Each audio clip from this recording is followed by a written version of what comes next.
Hello, my oil friends. Caroline Lee, doTERRA Diamond Wellness Advocate, coming to you today, reminding you that frankincense this month, you can earn this bottle for free. It's a $93 retail value. You can get free for placing a 200-point order this month.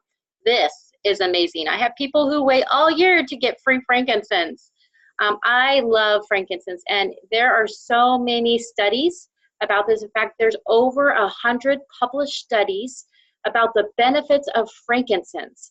And this is since December 2017. So we're now in 2018.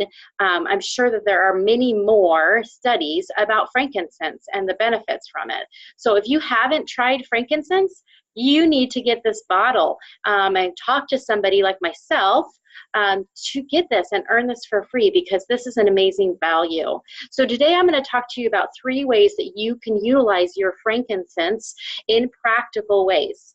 So how many of you guys struggle with sleep sometimes? I know I have. I know I've used my oils to help me relax and calm those thoughts that are going on. But a suggestion, you could use your frankincense with a combination of vetiver. Okay, and you can apply it on the bottoms of your feet before you go to bed. Now, vetiver is very calming, very soothing, and that's going to help with relaxation and help you get a good night's sleep. So if you're one that struggles with that, vetiver is a good combo with that.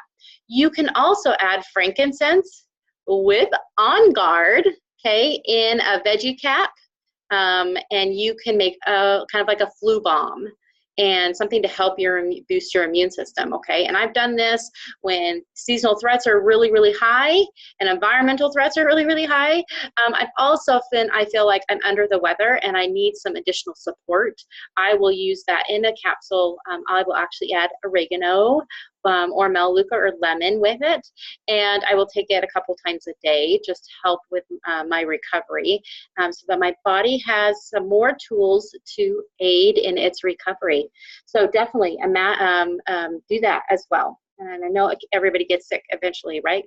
All right. So you can actually combine your frankincense with your Melaleuca when you get a cut. So I would suggest not putting it inside the cut until it has sealed over or scabbed over, but you can definitely, and that's why I like the roller balls, because they allow easy application for touch, topical. And so you want to put this around the wound until it has covered up, and then you can put it directly on the wound with Melaleuca to aid in healing process. So there are 3 ways that you can use your frankincense today, and don't delay. Man, frankincense, this promo only comes once a year, and you don't want to miss it. All right, take care, oil friends. See you later. Till next time.